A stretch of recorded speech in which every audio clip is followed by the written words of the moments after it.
ಸಚಿವ ಮಧು ಬಂಗಾರಪ್ಪನವರು ಸರಿಯಾದ ವಿಷಯವನ್ನು ತಿಳಿದುಕೊಳ್ಳದೆ ಡಿಎಸ್ ಅರುಣ್ ರವರಿಗೆ ಸಾಮಾನ್ಯ ಜ್ಞಾನ ಇಲ್ಲ ಎಂಬ ಪದ ಬಳಕೆ ಮಾಡಿದ್ದು ತಪ್ಪು ಎಂದು ಕುವೆಂಪು ವಿಶ್ವವಿದ್ಯಾಲಯದ ಮಾಜಿ ಸದಸ್ಯ ಚಂದ್ರಶೇಖರ್ ಆರೋಪಿಸಿದರು. ಇನ್ನು ಸುದ್ದಿಗೋಷ್ಠಿಯಲ್ಲಿ ಮಾತನಾಡಿದ ಅವರು, ನಾನು ಕುವೆಂಪು ವಿಶ್ವವಿದ್ಯಾಲಯದಲ್ಲಿ ಓದಿ ಬಂದವನು. ಈಗ ನನಗೆ ಅಲ್ಲಿ ಒಂದು ಹುದ್ದೆ ಸಿಕ್ಕಿರೋದು ಬಹಳ ಸಂತೋಷ ತಂದಿದೆ. ಕುವೆಂಪು ವಿಶ್ವವಿದ್ಯಾಲಯದಲ್ಲಿ 34ನೇ ಘಟಿಕೋತ್ಸವದ ದಿನ ನಾನು ಮತ್ತು ಡಿಎಸ್ ಅರುಣ್ ಅವರು ತೆರಳಿದೆವು. ಅಂದು ಆ ಘಟಿಕೋತ್ಸವನ ವಿದ್ಯಾರ್ಥಿಗಳು ಬೋಧಕೇತರ ಸಿಬ್ಬಂದಿಗಳು ನಡೆಸಿದ್ದು ಬಹಳ ಬೇಜಾರಾಯಿತು.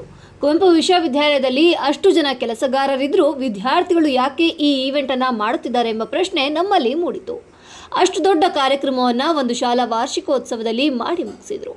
ಇದರಿಂದಾಗಿ ಡಿಎಸ್ ಅರುಣ್ ಅವರು ವಿಶ್ವವಿದ್ಯಾಲಯದಲ್ಲಿ ನಡೆಯುತ್ತಿರುವ ಅವ್ಯವಹಾರ ಹಾಗೂ ಭ್ರಷ್ಟಾಚಾರಗಳ ಬಗ್ಗೆ ಸುದ್ದಿಗೋಷ್ಠಿಯಲ್ಲಿ ಹೇಳಿಕೆಯನ್ನು ನೀಡಿದರು. ಹಾಗೆಯೇ ಶಿಕ್ಷಣ ಸಚಿವರು ಕಾರ್ಯಕ್ರಮಕ್ಕೆ ಗೈರಾಗಿರೋದಕ್ಕೆ ಬೇಸರವನ್ನು ಸಹ ವ್ಯಕ್ತಪಡಿಸಿದರು. ಆದರೆ ಅದಕ್ಕೆ ಶಿಕ್ಷಣ ಸಚಿವರಾದ ಮಧು ಬಂಗಾರಪ್ಪ ಡಿಎಸ್ ಅರುಣ್ ಅವರಿಗೆ ಸಾಮಾನ್ಯ ಜ್ಞಾನ ಇಲ್ಲ ಎಂದು ಕೇಳಿದ್ದಾರೆ. ಸಚಿವರೇ, ವಿಶ್ವವಿದ್ಯಾಲಯದಲ್ಲಿ ನಡೆಯುತ್ತಿರುವ ಅವ್ಯವಹಾರಗಳ ಬಗ್ಗೆ ನಿಮಗೆ ತಿಳಿಯಲಿ ಎಂಬ ಕಾರಣದಿಂದ ಡಿಎಸ್ ಅರುಣ್ ರವರು ನಿಮ್ಮ ಅನುಪಸ್ಥಿತಿ ಬಗ್ಗೆ ಪ್ರಶ್ನಿಸಿದ್ದೇ ಹೊರತು ಬೇರೆ ಕಾರಣದಿಂದಲ್ಲ. ಕುವೆಂಪು ವಿಶ್ವವಿದ್ಯಾಲಯಕ್ಕೆ ಕ್ರೀಡಾ ಸಾಮಗ್ರಿಗಳೆಂದು ಅನೇಕ ಹಣಕಾಸು ಬಂದಿದೆ. ಆ ಹಣದಲ್ಲಿ ಎಲ್ಲಿಗೆ ಹೋಗಿ ಮುಟ್ಟುತ್ತಾ ಇದೆ ಎಂಬುದು ಯಾರಿಗೂ ತಿಳಿದಿಲ್ಲ. ಆ ಎಲ್ಲ ವಿಚಾರಗಳು ಶಿಕ್ಷಣ ಸಚಿವರಾಗಿ ನಿಮಗೆ ತಿಳಿದಿರಬೇಕು. ಆದರೆ ಕುವೆಂಪು ವಿಶ್ವವಿದ್ಯಾಲಯದ ಕಾಳಜಿಯಿಂದ ಅರುಣ್ ಅವರು ಈ ಪ್ರಶ್ನೆ ಕೇಳಿದ್ದಾರೆ ಎಂದು ಹೇಳಿದರು.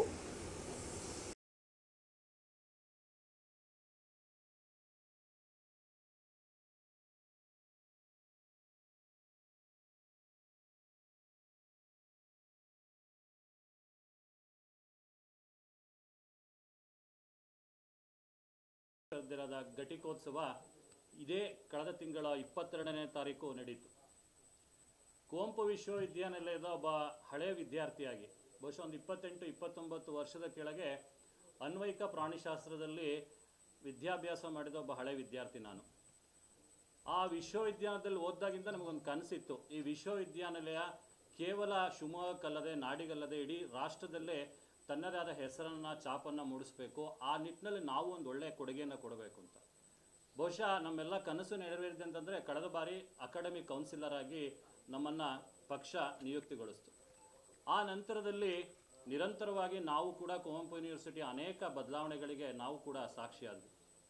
ಈ ಬಾರಿಯ ಘಟಿಕೋತ್ಸವಕ್ಕೆ ಕಳೆದ ಬಾರಿಯ ಅಕಾಡೆಮಿಕ್ ಕೌನ್ಸಿಲ್ ಅಂತ ನನಗೂ ಕೂಡ ಆಮಂತ್ರಣನ ಕೊಟ್ಟಿದ್ದರು. ಅದೇ ಥರ ವಿಧಾನ ಪರಿಷತ್ನ ಸದಸ್ಯರಾದ ಸನ್ಮಾನ್ಯ ಶ್ರೀ ಡಿಎಸ್ ಅರುಣ್ ಅವರು, ಈಗ ಕುವೆಂಪು ವಿಶ್ವವಿದ್ಯಾಲಯದ ಅವರು ಅಕಾಡೆಮಿಕ್ ಕೌನ್ಸಿಲರ್, ಇಬ್ಬರಿಗೂ ಆಮಂತ್ರಣ ಇದ್ದುದರಿಂದ ನಾವಿಬ್ಬರು ಒಂದೇ ಕಾರ್ನಲ್ಲಿ ಸಮಯಕ್ಕೆ ಸರಿಯಾಗಿ ಆ ಸಂದರ್ಭದ ಕುವೆಂಪು ಯೂನಿವರ್ಸಿಟಿಯ ಘಟಿಕೋತ್ಸವಕ್ಕೆ ಹೋಗಿದ್ದೆವು. ಘಟಿಕೋತ್ಸವದ ನಂತರ ಸನ್ಮಾನ್ಯ ಡಿಎಸ್ ಅರುಣ್ ಅವರು ಪತ್ರಿಕಾಗೋಷ್ಠಿಯನ್ನು ನಡೆಸಿ ಕುವೆಂಪು ವಿಶ್ವವಿದ್ಯಾಲಯದಲ್ಲಿ ನಡೆಯುತ್ತಿರುವಂತಹ ಅವ್ಯವಹಾರಗಳು, ಭ್ರಷ್ಟಾಚಾರಗಳು ಮತ್ತು ಮೊನ್ನೆ 34ನೇ ಘಟಿಕೋತ್ಸವ ನಡೆದಾಗ ಆದಂತಹ ಆಭಾಸಗಳ ಬಗ್ಗೆ ಪತ್ರಿಕಾಗೋಷ್ಠಿಯನ್ನು ನಡೆಸಿದರು.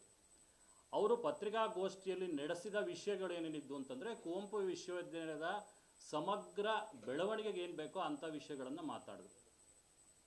ಈ ಒಂದು ಪತ್ರಿಕಾಗೋಷ್ಠಿಗೆ ಪ್ರತಿಕ್ರಿಯೆಯನ್ನು ನೀಡುವ ಸಂದರ್ಭದಲ್ಲಿ ಶಿಕ್ಷಣ ಮಂತ್ರಿಗಳಾದಂಥ ಶ್ರೀಯುತ ಮಧು ಬಂಗಾರಪ್ಪನವರು ಡಿಎಸ್ ಅರುಣ್ ಅವರಿಗೆ ಕಾಮನ್ ಸೆನ್ಸ್ ಇಲ್ಲ ಅನ್ನೋ ಪದವನ್ನು ಬಳಸಿದ್ದಾರೆ. ಡಿಎಸ್ ಅರುಣ್ ಅವರು ಶಿಕ್ಷಣ ಕ್ಷೇತ್ರಕ್ಕೆ ಮೊದಲಿಂದನೂ ಕೂಡ ತನ್ನದೇ ಆದ ಕೊಡುಗೆಯನ್ನು ಕೊಡಬೇಕು ಅಂತ ನಿರಂತರ ಪ್ರಯತ್ನವನ್ನು ಮಾಡ್ತಿರೋರು. ಪತ್ರಿಕಾಗೋಷ್ಠಿಯಲ್ಲಿ ಅಮೂಲ್ಯವಾದ ವಿಷಯಗಳನ್ನು ಹಂಚಿಕೊಂಡಿದ್ದಾರೆ.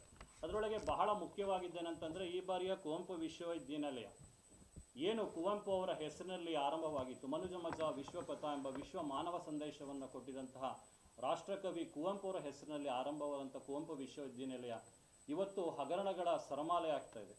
ಅದನ್ನೆಲ್ಲ ಬಯಲಿಗೆಡಬೇಕು ಅಂತ ಆ ಪತ್ರಿಕಾಗೋಷ್ಠಿಯಲ್ಲಿ ವಿಷಯವನ್ನು ತಿಳಿಸಿದರು. ವಿಶ್ವವಿದ್ಯಾನಿಲಯದ ಇತಿಹಾಸದಲ್ಲಿ ಮೊಟ್ಟ ಮೊದಲ ಬಾರಿಗೆ ಒಂದು ಘಟಿಕೋತ್ಸವವನ್ನು ಈವೆಂಟ್ ಮ್ಯಾನೇಜ್ಮೆಂಟ್ ನಡೆಸಿತು.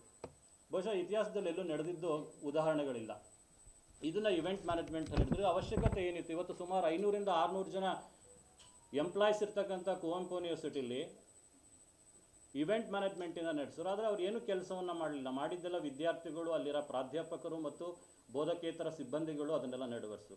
ಸೊ ಇದು ಹಣದ ಹೊರೆ ಆಯಿತು ಅಂತ ಹೇಳಿದ್ರು. ಇದು ಅವರೆಲ್ಲ ಕಾಮನ್ ಸೆನ್ಸ್ ಇಟ್ಟುಕೊಂಡು, ಒಂದು ಸಿವಿಕ್ ಸೆನ್ಸನ್ನು ಇಟ್ಟುಕೊಂಡು, ಮತ್ತು commitment towards the and concern towards the university, ಇದನ್ನು ಅವ್ರು ಹೇಳಿದ್ದು. ಇದರೊಳಗೆ ಕಾಮನ್ ಸೆನ್ಸಿನ ಪ್ರಶ್ನೆ ಎಲ್ಲಿ ಬಂತು ಅಂತ ನಾವು ಕೇಳ್ತೇವೆ.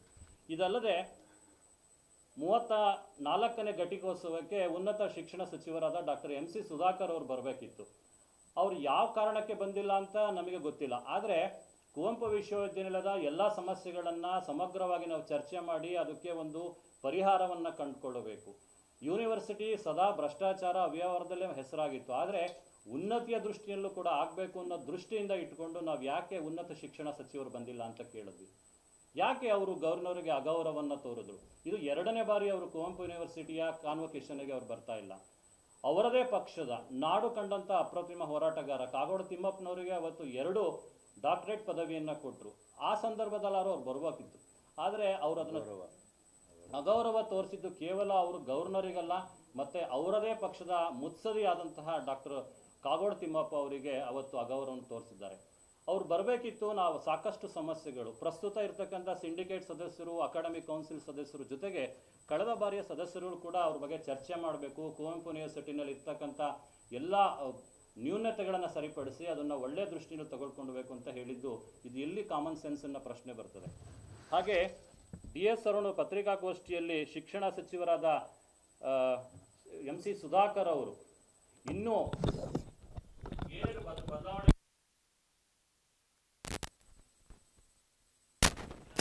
ಕುವೆಂಪು ಯೂನಿವರ್ಸಿಟಿಗೆ ಕೊಡುಗೆಯನ್ನು ಕೊಡೋದಾಗ್ತದೆ, ಆ ನಿಟ್ಟಿನಲ್ಲಿ ಅವ್ರು ಯಾಕೆ ಬಂದಿಲ್ಲ ಅನ್ನೋದನ್ನ ಪ್ರಶ್ನೆಯನ್ನ ಕೇಳಿದ್ದಾರೆ. ಇಲ್ಲಿ ಅವರು ಕಾಮನ್ ಸೆನ್ಸಿನ ಪ್ರಶ್ನೆ ಮತ್ತೆ ಬರೋದಿಲ್ಲ ಅಂತ ಹೇಳ್ತೀನಿ. ಸಾಮಾನ್ಯ ಜ್ಞಾನ ಅನ್ನೋದನ್ನ ಎಲ್ಲರಿಗೂ ಇರ್ತದೆ. ಸಾಮಾನ್ಯ ಜ್ಞಾನವನ್ನು ನೋಡಿ DS ಅರುಣ್ ಅವರಿಗೆ ಓಟ್ ಹಾಕಿದ್ದಾರೆ, ಅವರಿಗೆ ಜನಪ್ರತಿನಿಧಿಯನ್ನ ಮಾಡಿದ್ದಾರೆ. ಅನೇಕ ಸಂಘ ಸಂಸ್ಥೆಗಳನ್ನ ನಿರಂತರ ಕಾರ್ಯಪ್ರವೃತ್ತರಾಗಿ ಮಿತಭಾಷಿಗಳಾಗಿ ಅವರಿಗೆ ಒಬ್ಬ ಉತ್ತಮ ರಾಜಕಾರಣಿ ಅಂತ ಎಲ್ಲರೂ ಕೂಡ ಪ್ರಶಂಸೆಗೊಂಡಿದ್ದಾರೆ. ಇದೆಲ್ಲದೂ ಕೂಡ ಅವರಿಗೆ ಕಾಮನ್ ಸೆನ್ಸಿನ ಅರಿವಿದೆ ಅಂತ ಈ ಸಂದರ್ಭದಲ್ಲಿ ನಾನು ಹೇಳೋದಕ್ಕೆ ಬಯಸ್ತೇನೆ. ಹಾಗೆ